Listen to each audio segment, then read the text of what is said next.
चलिए बेटा देखें, अब आज हम लोग हमारा न्यू चैप्टर स्टार्ट कर रहे हैं। ठीक है, लीनियर इनइक्वेशंस को हम लोगों ने एंड किया था और लीनियर इनइक्वेशन के बाद में बेटा हम लोग यहाँ पे देख रहे हैं सीक्वेंस एंड सीरीज़। और देखो स्पेशली मैं आपको रीज़न बताता हूँ कि मैं सीक्वेंस एंड सीरीज़ को क्यों स्टार्ट कर रहा हूँ। अभी इसलिए स्टार्ट कर रहा हूँ, हाँ, सीक्वेंस एंड सीरीज़ को स्टार्ट करने का मेन रीज़न ये है कि ये इंडिपेंडेंट टॉपिक है मतलब इसमें कहीं इधर उधर से कुछ कनेक्ट नहीं होता, इंडिपेंडेंट टॉपिक है तो आपको समझ में आ जाएगा। दूसरी चीज़, जब तक ये चैप्टर चलेगा इतने दिन में आपका टास्क ये बनता है कि बेटा जो लीनियर इनइक्वालिटीज़ हुआ है ना, और एक कॉम्प्लेक्स नंबर हमने पढ़ा था, बट कॉम्प्लेक्स को भले से अभी रोक लो लेकिन लीनियर इनइक्वालिटीज़ को पूरा कंप्लीट कर लेना, क्योंकि जस्ट इसके बाद में जो मैं टॉपिक्स उठाने वाला हूँ क्वाड्रेटिक इक्वेशंस पे जाएंगे, फिर लॉग पे जाएंगे, है ना। तो जब हम इन चीज़ों पे जाने जाएंगे ना बेटा, तो उस कंडीशन में क्या हो जाएगा कि वहाँ पर सारी जगह पे लीनियर इनइक्वालिटीज़ में जो हमने फंडा देखा था वेवी कर्व, उसका यूज़ करेंगे बार बार। तो हम उसका यूज़ करने वाले हैं, इसीलिए मैंने एक देखा जाए तो एक ब्रेक लिया है कि इस चैप्टर को जब तक ख़त्म करेंगे तब तक आपके पास टाइम है कि लीनियर इनइक्वालिटीज़ को प्रॉपर तरीके से कंप्लीट कर लो। जो भी डाउट्स आते हैं मुझसे पूछ लो, ठीक है। चलिए, अब हमारा आज का चैप्टर स्टार्ट हुआ यहाँ पे सीक्वेंस एंड सीरीज़। बेटा अच्छा टॉपिक होता है, एक क्वेश्चन आता है कहीं ना कहीं, है ना, जेई वगैरह में, और यूज़फुल है, मतलब अच्छा चैप्टर है, इजी चैप्टर होता है, आसानी से बन भी जाता है। हाँ, लेकिन कुछ फंडे हैं, फंडे पता होंगे तभी बनेगा, अदरवाइज नहीं बनेगा। चलो देखें, अब इस चैप्टर की एक खास बात पता है क्या है कि ये चैप्टर तुम 10th क्लास में भी पढ़ चुके हो। 10th क्लास में एपी अरिथमेटिक प्रोग्रेशन आपने पढ़ा है। अब वही चैप्टर का नाम है यहाँ पर क्या, सीक्वेंस एंड सीरीज़। यहाँ पर हम एपी भी पढ़ेंगे, उसके बाद में हम यहाँ पर एक जीपी पढ़ने वाले हैं, ज्योमेट्रिक प्रोग्रेशंस, उसके बाद में एक एचपी पढ़ने वाले हैं, हार्मोनिक प्रोग्रेशंस। तो ऐसे 3 प्रोग्रेशंस देखने वाले हैं, फिर हम मिक्सड अप स्पेशल सीरीज़ वगैरह को सॉल्व करना सीखेंगे। तो एक एक करके आते हैं, सारी चीज़ों पे समझते हैं। तो देखो बेटा, सबसे पहला टॉपिक जो मैं स्टार्ट कर रहा हूँ, मैंने कुछ डेफिनेशंस लिख दिए हैं, है ना। मुझे क्या एग्जैक्टली मैंने लिख दिए तो आपको बता दूंगा, नहीं तो मैं ये बताता भी नहीं हूँ। कई बार तो मुझे लगता है कि आपको आता है, लेकिन बताए बहुत गड़बड़ सोचता हूँ मैं तुम्हें पता ही नहीं होता है कि एग्जैक्टली मीनिंग क्या है उस चीज़ का। तो देखिए बेटा, यहाँ पे 3 टर्म्स हैं, एक आता है सीक्वेंस, एक आता है सीरीज़, एक आता है प्रोग्रेशंस। तो सीक्वेंस क्या होता है, सीरीज़ क्या होता है, प्रोग्रेशंस क्या होते हैं, तो तीनों को समझते हैं। तीनों को मैंने लिखा है, तीनों को मैं एक्सप्लेन करता हूँ, पहले ये समझो, देन हम अपन एपी में चलेंगे। और देखो एपी में जाएंगे तो मैं बहुत ज़्यादा स्लो प्रोसेस पे नहीं जाऊँगा, क्योंकि हम 10th में पढ़े हुए हैं, तो थोड़ा सा स्पीडली निकालूंगा, लेकिन समझ में आएगा आपको। ध्यान से देखिए, सबसे फर्स्ट टॉपिक क्या हमारा, सबसे पहला हमने बोला सर यहाँ पर आप सबसे पहले ये डिफाइन करिए कि सीक्वेंस क्या होता है। एग्जैक्टली सीक्वेंस क्या है, सीक्वेंस।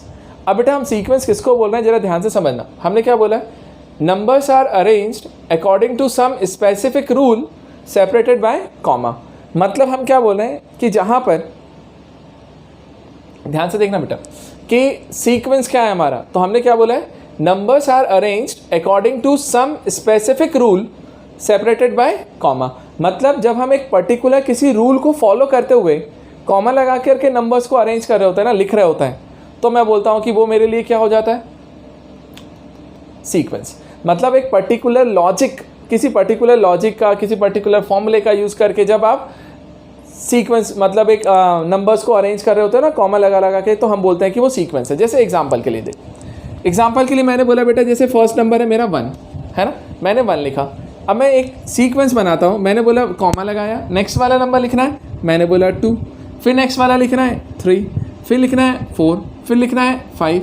अब यदि मैं इसको देखने के लिए जाऊँ तो मुझे बताओ क्या ये तुम्हारे लिए एक सीक्वेंस है, तो मेरा आंसर है यस, ये मेरे लिए एक सीक्वेंस है। अब बेटा ये सीक्वेंस क्यों है, जरा ये समझना, क्यों बोल रहे हैं हम ये सीक्वेंस है।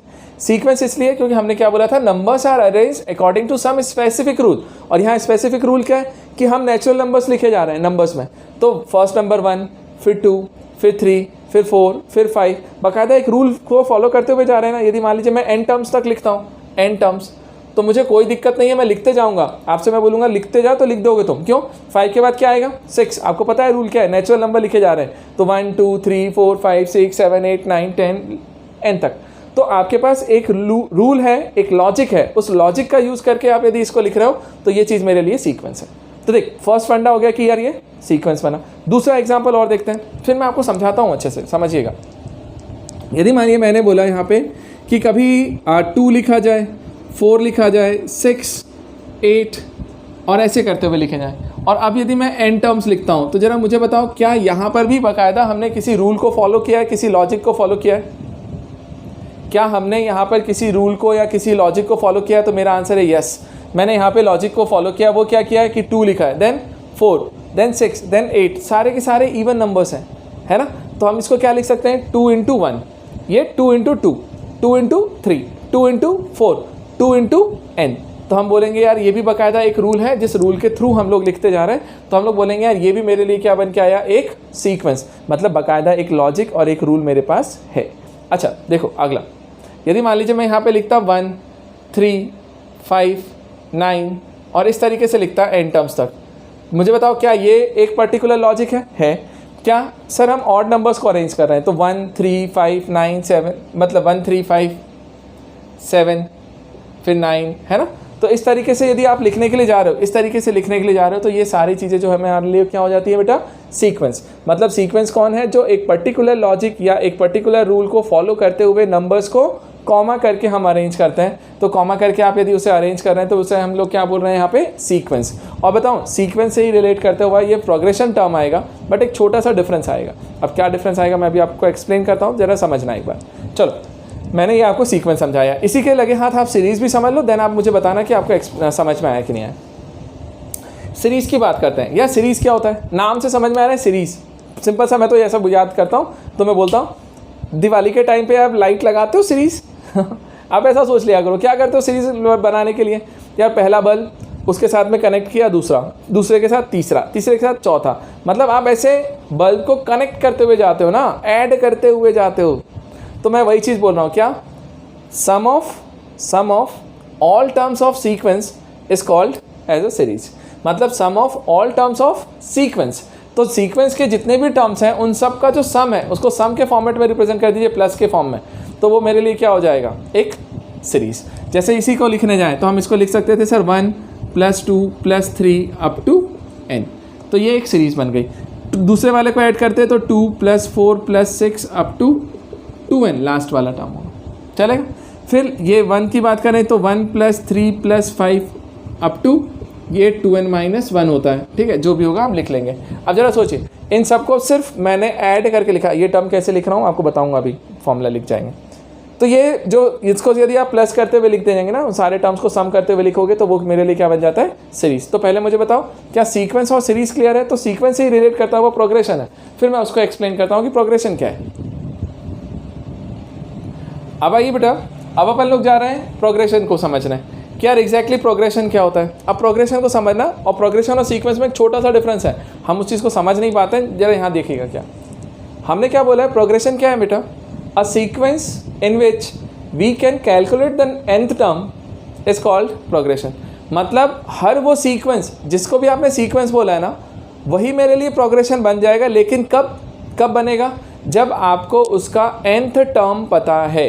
यदि आप उसका nth टर्म का फॉर्मूला लिख सकते हैं, यदि आप उसके nth टर्म का फॉर्मूला लिख सकते हैं तो हम बोलेंगे कि यार वो मेरे लिए प्रोग्रेशन है। और यदि आप nth टर्म का फॉर्मूला नहीं लिख सकते तो फिर वो मेरे लिए प्रोग्रेशन नहीं होगा। देखें एग्जाम्पल के लिए, जैसे देखो ध्यान से समझना, जैसे बेटा सोचिए nth टर्म की बात करने जा रहे हैं ना, देखो ध्यान से। यदि मान लो मैं ये वाला सीक्वेंस उठाता हूँ तो मैंने लिखा 1, चलिए कॉमा लिखते हैं, 1, 2, 3 और कॉमा करते हुए मुझे nth टर्म लिखना है बेटा, nth टर्म। तो मुझे बताइए इसका nth टर्म क्या होगा, इसका nth टर्म क्या होना चाहिए। तो हम बोलते हैं देखो यार, पहला नंबर है, देखो फर्स्ट टर्म है, फर्स्ट टर्म तो 1 आया, सेकेंड टर्म तो 2 आया, थर्ड टर्म तो 3 आया, तो nth टर्म है तो n आएगा। मतलब लॉजिक के थ्रू मैंने बोल दिया कि यार इसका nth टर्म क्या हो रहा होगा, n। और यदि मैं इसको डिफाइन कर सकता हूँ कि इसका nth टर्म n है, यदि मैं उसके nth टर्म को डिफाइन कर सकता हूँ, इसका मतलब है कि वो मेरे लिए क्या है, प्रोग्रेशन है। तो मैंने बोला बेटा ये मेरे लिए प्रोग्रेशन भी है, तो मैं लिखते चलता हूँ, ये मेरे लिए सीक्वेंस भी है और प्रोग्रेशन भी है। मतलब ये दोनों चीज़ें हैं, सीक्वेंस को भी रिप्रेजेंट कर रहा है, प्रोग्रेशन को भी रिप्रेजेंट कर रहा है। अच्छा दूसरा देखो, फिर आपको डिफरेंस बताता हूँ इसमें। यदि मान लीजिए मैंने यहाँ से लिखा यही वाला 2, 4, 6 और इस तरीके से यदि मैं इसका nth टर्म लिखने जाऊँ, nth टर्म, तो बताइए क्या है, आपको पता चल रहा है इवन नंबर्स है 2, 4, तो इसको क्या लिख सकते हो, देखो ध्यान से समझना, फर्स्ट टर्म है तो आप इसको लिख सकते हो 2 × 1, ये सेकेंड टर्म है तो 2 × 2, थर्ड टर्म है तो 2 इंटू 3, nth टर्म है तो 2 इंटू n। तो तुम्हें समझ में आ जाएगा कि इसी लॉजिक के बेसिस पे nth टर्म मेरा क्या हो रहा होगा 2n। तो मैंने बोला यार इसका nth टर्म मेरे पास क्या निकल के आया 2n। अब यदि मैं बोलता हूँ तुम्हें कि इसका nth टर्म 2n है तो डिफाइंड हो गया ना। अब यदि डिफाइंड है मतलब nth टर्म लिख सकता हूँ, इसका मतलब है क्या सर ये जो चीज़ मैंने लिखी है ना एक्चुअल में ये भी मेरे लिए क्या है, ये सीक्वेंस भी है और प्रोग्रेशन भी है। अच्छा तीसरा देखो, एक यदि मान लो मैं अरेंज करूँ किसको पता है क्या बोलते हैं उसको, प्राइम नंबर्स। यदि प्राइम नंबर की बात करने जाए तो सबसे पहला प्राइम नंबर 2 है, देन 3 है, फिर कौन आता है 5, फिर 7, फिर 11, फिर 13, फिर 17, ऐसा। आप मुझे ज़रा बताओ इसका nth टर्म क्या आएगा। मुझे बताएंगे बेटा कि इसका nth टर्म क्या आ रहा है, कोई मुझे बताएगा कि इसका nth टर्म क्या आएगा।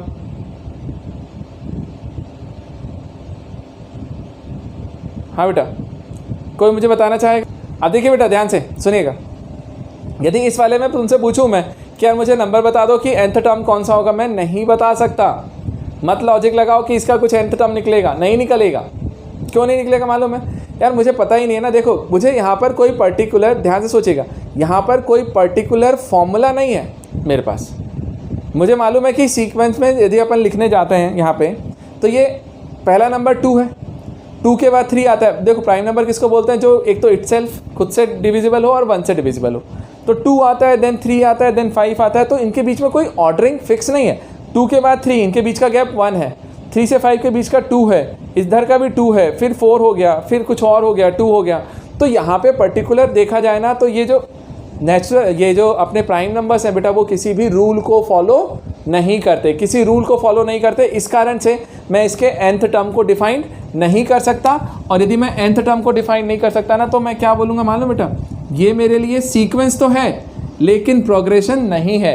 ये ओनली सीक्वेंस है, ओनली सीक्वेंस, ये प्रोग्रेशन नहीं है। अच्छा तुम्हारे दिमाग में आएगा कि सर जब इसका लॉजिक नहीं है, इसका कोई फॉर्मूला नहीं है, तो आप इसको सीक्वेंस क्यों बोल रहे हो। मैं बोल रहा हूँ है सीक्वेंस। सीक्वेंस के लिए हमने क्या बोला था, सम स्पेसिफिक रूल या लॉजिक भी बोला जा सकता है कि कुछ स्पेसिफिक रूल या लॉजिक को फॉलो करते हुए जब लिखे जाते हैं ना तब। तो यहाँ पे लॉजिक तो है ना मेरे पास कि मैं क्या लिख रहा हूँ, सारे के सारे प्राइम नंबर्स। तो सारे के सारे प्राइम नंबर्स लिख रहा हूँ तो लॉजिक तो डिफाइंड है। लॉजिक है कि मैं सिर्फ प्राइम नंबर ही लिख रहा हूँ, लेकिन इसका कोई रूल नहीं मिल रहा, मुझे कोई फॉर्मूला नहीं मिल पा रहा है जिससे मैं nth टर्म को डिफाइन कर दूँ। तो मैं बोलता हूँ कि यार सर ये सीक्वेंस तो है लेकिन ये प्रोग्रेशन नहीं है। प्रोग्रेशन सिर्फ वो होगा जहाँ पर हम nth टर्म को डिफाइन कर पाएंगे। मुझे बताइए कि आप लोगों को क्लियर हुआ, डिफरेंस समझ में आया। मेनली सीक्वेंस में और प्रोग्रेशन में हम लोग यही नहीं चीज़ समझ पाते हैं। हाँ मुझे बताओ पहले क्या क्लियर है, तो मैं एक दो एग्जाम्पल दे करके ख़त्म करता हूँ। चलो अब देखो अगला लिखता हूँ, ज़रा मुझे बताना वो क्या आएगा। मैंने पहला नंबर लिखा 1, 11, 1 1 1, 4 टाइम्स 1। मुझे बताओ nth टर्म क्या आएगा इसका, और मुझे बताना क्या ये सीक्वेंस है या लॉ क्या है, सीरीज़ है, मतलब सीक्वेंस है या प्रोग्रेशन है या दोनों है, बताओ। देखिए भाई सबने मुझे आंसर्स दिए क्या, मैक्सिमम लोगों ने बोला है सीक्वेंस है, सीक्वेंस है बट प्रोग्रेशन नहीं है, है ना। मैक्सिमम लोगों ने मुझे आंसर दिया कि सीक्वेंस है बट प्रोग्रेशन नहीं है। मैं बोलता हूँ ये सीक्वेंस भी है और प्रोग्रेशन भी है, ये दोनों है। ध्यान से सुनो, ये दोनों ही है। क्यों दोनों है यार, 1 1 1 लिख रहे हो ना आप, इसका nth टर्म लिखने जाओ ना, लिख दो nth टर्म क्या आएगा। nth टर्म बताओ यार, पहले वाले टर्म में फर्स्ट टर्म में 1 1 आया था, सेकंड टर्म में 2 है, थर्ड टर्म में 3 है, फोर्थ टर्म में 4 है, तो nth टर्म में n आएंगे। हाँ तो इसका nth टर्म में कितने आएंगे, ऐसे n टाइम्स n टर्म्स। तो आपके पास फॉर्मूला तो मिल गया ना, आप लिख डालो n टाइम्स। अपन उसको 1 1 1 1 1 1 1 लिखेंगे तो निकल के तो आ जाएगा। इसका मतलब है कि बाकायदा मैं इसका nth टर्म डिफाइन कर सकता हूँ, और ये बाकायदा एक लॉजिक है कि हर टर्म में एक नंबर अपना बढ़ता जा रहा है, एक 1 बढ़ता जा रहा है। तो मेरे पास लॉजिक भी है और उसके nth टर्म का फॉर्मूला भी है। तो बेटा इसका मतलब है कि ये मेरे लिए सीक्वेंस भी है और प्रोग्रेशन भी है। तो ये सीक्वेंस भी हो गया और प्रोग्रेशन भी हो गया, और इस तरीके से मेरा सीक्वेंस, सीरीज़ और प्रोग्रेशन समझाना ख़त्म हुआ। अब अपन आगे बढ़ते हैं। तो पहले मुझे बता दो फाइनली कि आपको सारी चीज़ें क्लियर हैं, तो मैं आगे बढ़ जाता हूँ रब करके। चलिए बेटा, अभी अपन ने क्या देखा, अभी अपन ने देखा सिर्फ सीक्वेंस, सीरीज और प्रोग्रेशन को कि वो कौन सी चीज़ें होती हैं, कैसे क्या होता है, तो सब समझ लिया। अब बेटा अब अपन क्या करने जा रहे हैं, ध्यान से देखिएगा। अगला पार्ट आता है यहाँ पे कि कभी कभी क्या होता है, कोई सीक्वेंस है, उस सीक्वेंस का वो nth टर्म आपको डिफाइन कर देता है। वो आपसे बोलता है कि सर इसका nth टर्म ये है, तो बताओ उसका 5th टर्म क्या होगा या 7th टर्म क्या होगा। तो देखो अभी तक क्या था, जब अपन ने लिखना स्टार्ट किया था वो क्या था कि मुझे first term, second term, third term ऐसे टर्म्स पता रहते थे, तो मैं nth टर्म निकालता था। बट अभी क्या हो जाता है इसमें, कई बार nth टर्म यदि मुझे पता हो तो मैं टर्म्स कैसे निकालूंगा। बहुत सिंपल सा फंडा है, सबको पता है, फिर भी क्योंकि मुझे करवाना है, एक आधी प्रॉब्लम तो हर टाइप का हमें देखना ही है ना, तो इसलिए मैं वो करके बता रहा हूँ। एक देख लो आप, नेक्स्ट वाले को मैं आपसे एक्सपेक्ट करूँगा कि आप आंसर देना मुझे। चलो मैं फर्स्ट वाला प्रॉब्लम दे रहा हूँ, फर्स्ट वाले प्रॉब्लम का सॉल्यूशन बताता हूँ, आंसर बताता हूँ। क्या लिखना है बेटा आपसे, write down the sequence whose nth term is this. अब बेटा फर्स्ट भी है, सेकेंड भी है, दोनों है। यदि मान लीजिए मैं फर्स्ट पार्ट पे जाता हूँ, तो देखिए ध्यान से, फर्स्ट पार्ट में उसने मुझे क्या बोला, nth टर्म, nth टर्म, ठीक। ऋषभ कुछ बोल रहे हो क्या, एक सेकेंड रुकिएगा बेटा, अच्छा दिख नहीं रहा है, सॉरी, ये रहा, ठीक है। चलिए अब ध्यान दीजिएगा, है ना। अब देखो ध्यान से, क्या बोला मैंने, यदि मैं फर्स्ट टर्म की बात करने जाता हूँ, फर्स्ट टर्म लिख रहा हूँ, फर्स्ट टर्म लिखने जा रहा हूँ, तो क्या बोलूँगा, ये nth टर्म है, तो nth टर्म का फॉर्मूला लिख ले। ऋषभ कुछ बोल रहा है क्या, अब देखिए, तो मैंने बोला यार इस किसी सीक्वेंस का, देखो मैं यहाँ पे AP नहीं बोल रहा हूँ, GP नहीं बोल रहा हूँ, HP नहीं बोल रहा हूँ, सिर्फ सीक्वेंस बोल रहा हूँ। किसी सीक्वेंस का nth टर्म ये लिखा हुआ है, तो मैंने बोला nth टर्म को रिप्रेजेंट करने का तरीका बेटा AN लिखा करो, AN को हम लोग क्या रिप्रेजेंट कर रहे हैं बेटा, यहाँ पर nth टर्म। अब देखो nth टर्म का फॉर्मूला क्या है, -1 टू दी पावर n, और इनटू में आ रहा होगा 3n + 2 अपॉन में 5, 3n + 2 अपॉन में 5। अब जैसे ही आपने 3n + 2 अपॉन में 5 मुझे बोला, अब देखो क्या करना है सर, 3n + 2 अपॉन में 5 हमने लिख दिया। अब मुझे यदि nth टर्म लिखना था, इससे सीक्वेंस बनाना है, मतलब टर्म्स लिखना है बेटा। फर्स्ट टर्म, तो ध्यान से समझना, फर्स्ट टर्म कब आएगा, जब मैं n की वैल्यू को क्या पुट करूँगा, 1। बेटा सुनो ध्यान से, समझ लेना इस बात को, बहुत बेसिक सी चीज़ बोल रहा हूँ। ये जो n होता है ना, ये नेचुरल नंबर होता है। क्या होता है, नेचुरल नंबर। क्योंकि देखो सीक्वेंस आपका स्टार्ट कहाँ से होगा, सीक्वेंस बनाओ, सीरीज बनाओ, प्रोग्रेशन बनाओ। सबसे पहला टर्म आएगा first term, then second term, then third term, then fourth term. तो स्टार्टिंग तो फर्स्ट टर्म से ही होगी ना।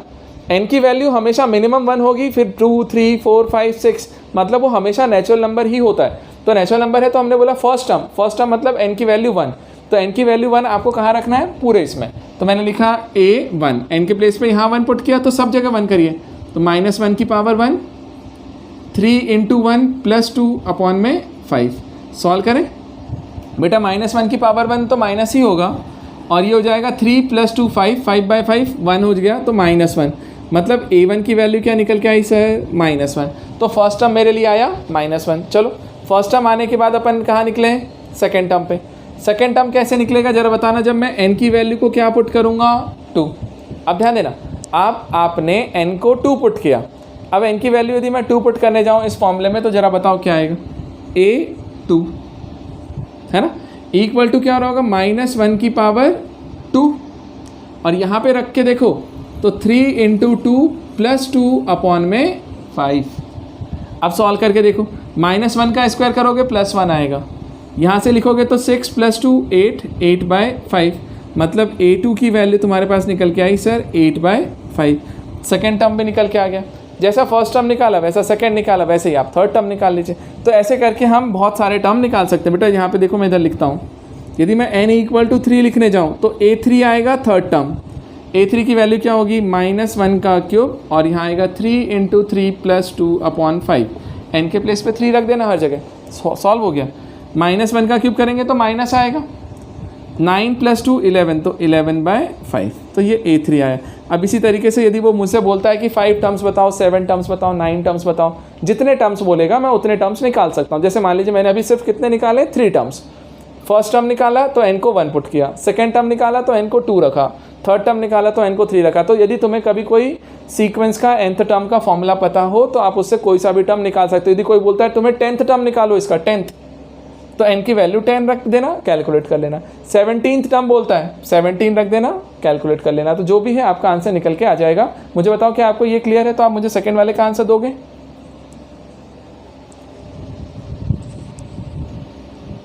ठीक है बेटा, अब देखिए ध्यान से देखिए, अब जैसे अपन ने ये चीज़ को क्लियर किया, हमने यहाँ से इसको निकाल लिया। अब देखिए बेटा, जैसे सेकंड वाला प्रॉब्लम है, अब सेकंड वाले प्रॉब्लम के आंसर सबके तो आ गए। अब एक बार मैच कर लेना, क्योंकि स्टार्टिंग है तो मैं करवा दे रहा हूँ, ऐसे नहीं करवाना चाहिए, है ना। देखिए क्या लिखेंगे आप सेकंड वाले में, nth टर्म का फॉर्मूला है 1/n² साइन n π/3। अब इसमें अपन n की वैल्यू पुट करें फर्स्ट टर्म के लिए 1, a1 = 1/1² साइन n के प्लेस पे 1 × π/3। बेटा ये तो 1 ही हो गया, साइन π/3 साइन 60 की वैल्यू √3/2, तो एक्चुअल में ये आंसर आ गया √3/2। तो फाइनल आंसर है √3/2, मतलब फर्स्ट टर्म आपका निकला √3/2। चलो सेकेंड टर्म n = 2 रखें, a2 = हो जाएगा 1/2² n के प्लेस पे साइन, और यहाँ पे भी आएगा 2π/3, ये निकला 1/4, और ये कितना हो गया होगा बताओ, 2π/3 मतलब जानते हो साइन 120।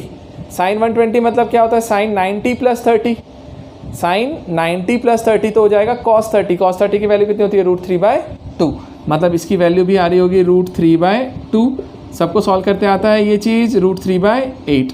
जिनको नहीं आता है मुझसे लेक्चर ले सकते हो एंगल कन्वर्ट करने वाला, या फिर थोड़ा सा वेट करो तो ट्रिग्नोमेट्री में फिर से पढ़ा दूंगा, पढ़ाना ही है मुझे, ठीक है। अब इसी तरीके से बेटा आप थर्ड टर्म फोर्थ टर्म सब निकाल सकते हैं। जैसे थर्ड टर्म लिखना चाहें n = 3, तो a3 = क्या हो जाएगा, यहाँ से 1/3² साइन 3π/3, ऐसा बेटा 3 गया, पाई मतलब होता है 180, और साइन 180 कितना होता है 0, तो फाइनल आंसर इज 0।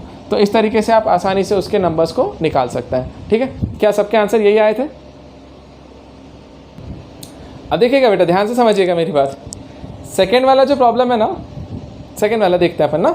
सेकेंड वाला प्रॉब्लम में एक चीज़ है जो चीज़ हमने पढ़ी नहीं है, हम फंक्शन वाले चैप्टर में जा कर के अभी उसे पढ़ेंगे, लेकिन मैं आपको यहाँ एक्सप्लेन कर देता हूँ ताकि आपको समझ में तो आ जाएगा कि प्रॉब्लम में करना क्या है। ध्यान से देखो, हम फंक्शन वाले चैप्टर में बहुत डिटेल में जाएंगे, तब मतलब मुझे बताने की ज़रूरत नहीं पड़ेगी। जैसे मैं अभी तुम्हें एक्सप्लेन कर रहा हूँ ना कि इस प्रॉब्लम को ऐसे लिखा है, इसका मीनिंग क्या है, तो इसका मीनिंग मैं अभी समझा देता हूँ आपको सिंपल सा, शॉर्ट एंड स्वीट तरीके से। तो अभी फ़िलहाल समझो, लेकिन बाद में हम इसको बहुत डिटेल में पढ़ने वाले हैं फंक्शन वाले चैप्टर में। और मे भी हो सकता है, सुनो एक चीज़ और, मे भी हो सकता है कि शायद मैं तुम्हें फंक्शन का चैप्टर, ध्यान से समझिएगा, फंक्शन का चैप्टर फुल्ली रिकॉर्डेड में दूँ, मे बी पॉसिबल है ना। इसलिए बोल रहा हूँ क्योंकि वो थोड़ा सा अच्छा चैप्टर है ना, थोड़ा सा आपको समझना पड़ेगा। देखते हैं जैसा भी होगा हम बताएंगे, डिस्कस करेंगे आपसे, ठीक है। अभी तो बढ़े आगे, फिर बात करते हैं। सुनो अब प्रॉब्लम क्या दिया है, इफ़ एफ बोला क्या जाता है, F such that n to r, ध्यान से समझना, मैं लिखता हूँ एफ सच दैट का साइन है ये n to r। यदि किसी तरीके से ऐसा लिखा है, ध्यान से समझना बेटा, ध्यान से समझना, ध्यान से समझना, एक सेकेंड रुको। हाँ जी, अब सुनिए मेरी बात, ये जो प्रॉब्लम है ना, इसको हमने यदि इस तरीके से लिखा है प्रॉब्लम में, F such that n to r, इसका मीनिंग समझ लो, n to r का मीनिंग क्या होता है। इस तरीके से कभी भी फंक्शन को रिप्रेजेंट करते हैं हम, फंक्शन को रिप्रेजेंट करने के लिए इस चीज़ का यूज़ करते हैं। अब यहाँ पर कौन क्या बताता है, ध्यान से समझिएगा। यहाँ जो पहले जो चीज़ लिखी जाती है ना, उसे हम बोलते हैं डोमेन, और यहाँ जो लिखा जाता है ये होता है मेरा कोडोमेन। अब तुम बोलोगे सर का डोमेन का कोडोमेन, है ना, तो ना हमें डोमेन पता ना कोडोमेन पता है। तो बेटा हम क्या बोल रहे थे आपसे कि F such that n to r यदि लिखा है ना, ध्यान से समझना, n का मतलब होता है डोमेन, ये होता है कोडोमेन। अब मैं तुम्हें बिल्कुल नहीं समझाने जा रहा कि क्या मतलब क्या नहीं है, आप बस इतना समझा करो। अभी फ़िलहाल फंक्शन में आपको बहुत डिटेल में समझ में आएगा कि डोमेन क्या होता है, कोडोमेन क्या होता है, रेंज क्या होता है, मैं सब समझाऊंगा। लेकिन अभी सिंपल सा समझना ध्यान से, ये जो डोमेन होता है ना, डोमेन का मतलब समझा करो। अभी सिंपल सी बात, इनपुट मतलब आपको वैल्यूज़ क्या रखनी है, आपको जो वैल्यूज़ रखनी है ना बेटा, उसको ही हम लोग यहाँ पे क्या बोलते हैं, डोमेन। मतलब जो इनपुट है, इनपुट का मतलब हमारे लिए कौन होता है, डोमेन। समझे मेरी बात, इनपुट का मीनिंग क्या है मेरे लिए, डोमेन। मतलब डोमेन किसको बोल रहा हूँ, जो नंबर हम रखने वाले हैं वो मेरे लिए लिखा हुआ है। और यहाँ पर जो कोडोमेन होता है ना, ये होता है क्या मालूम है, उन सारी वैल्यूज़ का सेट जो मुझे आंसर्स में मिल सकते हैं, जो मुझे मिल सकते हैं वो सब कोडोमेन होता है, ठीक है। तो सिंपल सी बात करिए, ध्यान से समझना।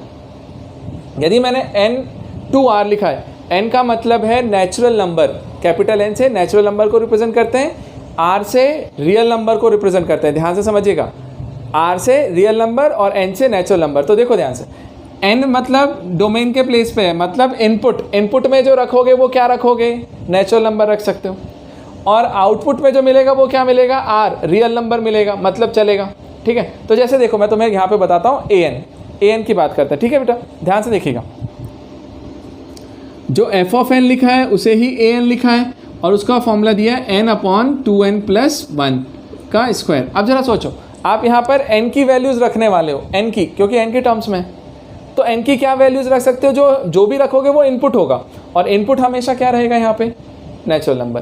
तो हम बोल रहे हैं इनपुट की वैल्यू नेचुरल नंबर है सर, नेचुरल नंबर है मतलब मैं n की वैल्यू क्या रख सकता हूँ सर, 1। तो मैंने नेचुरल नंबर n की वैल्यू 1 रखा। n को जैसे ही 1 रखोगे तो ये क्या बनेगा, f of 1 equals to a1 equal to 1 देखो 2 × 1+1 का स्क्वायर। जरा सॉल्व करके देखें, 1/2 + 1 3 का स्क्वायर 9 हो जाएगा बेटा, 1/9। जरा 1/9 को यदि सॉल्व करके देखोगे तो तुम्हें क्या मिलेगा, 0.10 हो जाएगा, 1 फिर आएगा 1 0, तो ऐसा कुछ। अब बताओ मुझे 0.11 जो तुम्हें आंसर में मिला, या फिर सिंपल छोड़िए, इसे भी छोड़िए, यहीं पे देखें 1/9 आपने इनपुट में क्या दिया था, 1, क्योंकि वो नेचुरल नंबर था, और आउटपुट में तुम्हें क्या मिल रहा है, 1/9, क्यों, क्योंकि वो रियल नंबर है। तो उसने बोला था रियल नंबर में आउटपुट मिल सकता है, तो मिल रहा है मुझे 1/9। तो मैंने बोला कि देखो, एक होता है x, एक होता है y। ध्यान से समझना बेटा, ऑर्डर्ड पेयर का मतलब होता है एक x, जैसे अपन कार्टेशियन कोऑर्डिनेट में लिखते हैं ना, x, y, तो इनपुट को पहले लिखा, कॉमा करके आउटपुट लिखा। तो सेम चीज़ वही ऑर्डर्ड पेयर यहाँ पे बना करके पूछा है उसने मुझसे कि इसके ऑर्डर्ड पेयर क्या आ रहे हैं, ऑर्डर्ड पेयर। देखिए ऑर्डर्ड पेयर पूछा ना, मतलब आपको इनपुट और आउटपुट को कॉमा करके लिखना है बस। तो जैसे यहाँ पे देखा जाए तो पहला ऑर्डर्ड पेयर क्या निकला मेरे पास, मालूम बेटा, n की वैल्यू इनपुट में क्या दी थी, 1, और आउटपुट में क्या मिली, 1/9। तो मैंने लिखा 1,1/9। अच्छा देखो, मुझे अभी समझाने में इसलिए थोड़ा डिफिकल्ट भी लग रहा है तुम्हें, और क्योंकि तुम्हें इसका बेसिक आइडिया नहीं है। हम फंक्शन वाले चैप्टर में जैसे जाएंगे ना, तो वहाँ पे ये चीज़ें हलवा हो जाएंगी, तो फिर मुझे इतना समझाना ही नहीं पड़ेगा, तुम्हें इतना समझना ही नहीं पड़ेगा, तुम्हें सारी चीज़ें क्लियर हो जाएंगी वहाँ पे। अभी हम उस चैप्टर में नहीं है ना, क्योंकि हमको वो चैप्टर हमने पढ़ा नहीं है, अभी जस्ट उसके बाद पढ़ेंगे। मुझे बताइए क्या आपको क्लियर है ये 1,1/9? यदि पहला वाला क्लियर है तो बाकी मैं तुमसे एक्सपेक्ट करूँ कि तुम क्या निकाल के दे सकते हो। चलो मैं ही बताता हूँ, ठीक है। जैसे n की वैल्यू 1 थी, अब बेटा n की वैल्यू आप 2 रखिए, क्योंकि नेचुरल नंबर रखना है। पहला 1 रखा, 1 के बाद 2। अच्छा क्यों, दिमाग में भी रखना है क्योंकि सीक्वेंस में है, तो पहले के बाद दूसरा टर्म आता है। तो n की वैल्यू 2 रखी, 2 रखोगे तो फंक्शन क्या देगा बताओ, f of 2 equal to a2 यहाँ से, और यहाँ क्या बनेगा बेटा, 2/2 × 2 + 1 का स्क्वायर। फॉर्मूला क्या आया, 2 बेटा 4 + 1 5, 5 का स्क्वायर करोगे 25, तो 2/25। तो आपका सेकेंड नंबर जो निकल के आया, तो देखो पहला पेयर ये निकला, दूसरा पेयर क्या निकला, 2 रखने पे आपको 2/25 मिला। तो बस ये दोनों मिल गए। इसी तरीके से आप सारे ऑर्डर्ड पेयर्स लिख सकते हैं। आप ऐसा एक सेट बनाना, हम सेट भी पढ़ने वाले हैं यार, उसमें क्या लिखेंगे, पहला वाला तो 1,1/9, फिर दूसरा 2,2/25, इसी तरीके से आपका 3, करके जो भी मिलेगा वो लिख लेना। बस इतना लिख दोगे, ये मेरा आंसर हो जाएगा। यहाँ पे मैं इस तरीके से आंसर्स को कंप्लीट कर सकता हूँ। मुझे बताओ क्या भाई फंडा क्लियर हुआ, सबको क्लियर है? तो बढ़ूँ आगे, आइए बेटा अब देखते हैं ज़रा ये दोनों प्रॉब्लम्स कैसे करना है। बहुत सिंपल है, खुद से भी ट्राई करोगे तो आंसर निकल के आ जाएगा, लेकिन फिर भी समझ लो इस टाइप के क्वेश्चंस आते हैं तो बनना चाहिए हमसे भी, है ना, नहीं तो बोलोगे कि सर ने बताया नहीं। क्या है बेटा, a sequence of numbers a1 a2 a3, है ना, डैश डैश डैश, मतलब ये पूरा सीक्वेंस दिया हुआ है nth टर्म तक या उससे भी ज़्यादा। Satisfy the relation an+1 equal to an + an-1 condition है for n greater than equal to 2। n की वैल्यू 2 या 2 से बड़ी होनी चाहिए, और आपसे बोला a4 निकालिए यदि a1 और a2 की वैल्यू 1 है तब। तो देखो ध्यान से, सबसे पहली बात आपको जो वो कंडीशन दिया ना, वो क्या दिया, an, ध्यान देना, an+1 equal to an + an-1, और कंडीशन दी थी साथ में कि n की वैल्यू 2 रखना सर, या तो 2 रखना या 2 से बड़ी रखना। अब जरा सोचो एक चीज़, तुमको पता है कि सर इसका जो a1 था फर्स्ट टर्म वो 1 है, दे ही दिया उसने। अब उसने मुझे A1 तो दे करके रखा हुआ है, A2 भी दे करके रखा है, तो फर्स्ट टर्म भी पता है, सेकंड टर्म भी पता है, तो मैं अब थर्ड टर्म निकालने जाऊँगा ना। तो थर्ड टर्म क्या निकलेगा ज़रा बताओ, यहाँ पे थर्ड निकालना है ना। तो यहाँ थर्ड निकालने के लिए क्या करना पड़ेगा मुझे बताओ, मैं n को 2 पुट करूँगा तब 3 बनेगा, क्योंकि 2n+1 है, तो n की वैल्यू 2 रखी यहाँ पे। तो देखो बेटा ये क्या बन रहा होगा 2+1 इक्वल टू यहाँ से क्या बनेगा A2 प्लस यहाँ बनेगा A2-1। बेटा 2+1 मिलके A3 हो गया, ये तो A2 बना और ये A1 हो गया। अब बेटा A2 की वैल्यू बताओ, A2 means second term, A1 means first term, दोनों को ऐड करेंगे तो 1+1 2। तो इस तरीके से क्या निकल के आया, A3 की वैल्यू कितनी निकल के आई 2। तो थर्ड टर्म मेरे पास 2 आया। अच्छा लेकिन देखो ये थर्ड टर्म मेरे पास 2 आया है ना। अब बात आती है सर यहाँ पे थर्ड टर्म 2 है, बट अपन को निकालना था कौन सा वाला टर्म, फोर्थ टर्म। अब ज़रा सोचो फोर्थ टर्म कैसे निकलेगा, ठीक। अब ध्यान देना फोर्थ टर्म कैसे निकलेगा। यहाँ पे फोर्थ टर्म निकालने के लिए n के प्लेस पे 3 पुट करिए, इसमें n को 3 रखा, तो ये निकलेगा 3+1 equal to A3 plus A3-1। तो ये निकल के आया A4 इक्वल टू A3 की वैल्यू यहाँ से निकल गई 2 और A3-1 मतलब A2 है ना ये, और A2 की वैल्यू 1 है तो लिख दो 1, तो 2+1 3। तो A4 की वैल्यू कितनी निकल के आई 3। तो आपका आंसर है बेटा 3। और इस तरीके से लाना था, बहुत ईजी सा था। मुझे बताओ क्या आप लोगों को सबको क्लियर है। देखिए बेटा अब नेक्स्ट वाला प्रॉब्लम भी देख लो, सेम वे पे था, कुछ टेंशन नहीं है, बहुत इजी है, ध्यान से देखिएगा। क्या लिया था उसने सेकंड वाले फोर्थ वाले क्वेश्चन में। हाँ देखते ना बेटा, चेक करना क्या आ रहा है आपका। आपको क्या बोला उसने, a sequence of numbers A1 A2 A3 up to AN satisfy the relation A² n+1। A n+1 का स्क्वायर है, मतलब ऐसा है। इक्वल टू में क्या दिया हुआ है AN इंटू AN+2 प्लस -1 की पावर n। तो उसने आपसे पूछा सर फाइंड A3, आपको A3 निकालना है, A1 और A2 की वैल्यूज़ गिवन है। तो जो आपको गिवन वैल्यूज़ हैं A1 2 है और A2 की वैल्यू 5 है, आपको A3 निकालना है। A3 बेटा A3 निकालने के लिए फाइंड A3 बोला था। क्या करूं, देखो यहाँ से 3 कैसे बनेगा, जब 2 रखूँगा तो n की वैल्यू मैंने 2 रखी, तो यहाँ से क्या निकल के आ रहा होगा A2+1 का स्क्वायर, ठीक बेटा स्क्वायर है।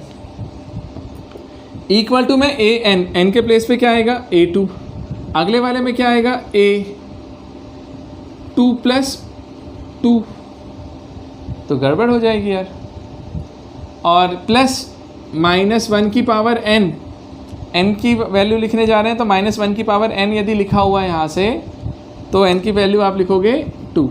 अब इसको कैलकुलेट करोगे तो क्या आएगा, ज़रा मुझे बताओगे कोई, ध्यान दीजिए बेटा, ध्यान से समझिएगा। अभी जैसे अपन इसको सॉल्व करने के लिए जाएंगे ना, तो देखो हम यहाँ पे फंस गए, कहाँ, यहाँ क्या बन रहा है, देखो ये A2 और ये A4 बन गया, और ये -1 का स्क्वायर तो 1 ही रहेगा, और इधर से क्या निकलेगा बेटा A3 का स्क्वायर। तो यहाँ से हम यदि निकालने जाएँ तो मुझे लग रहा है कि मैं A3 निकालने जाऊँगा तो उसके लिए उससे पहले मुझे A4 निकालना पड़ेगा।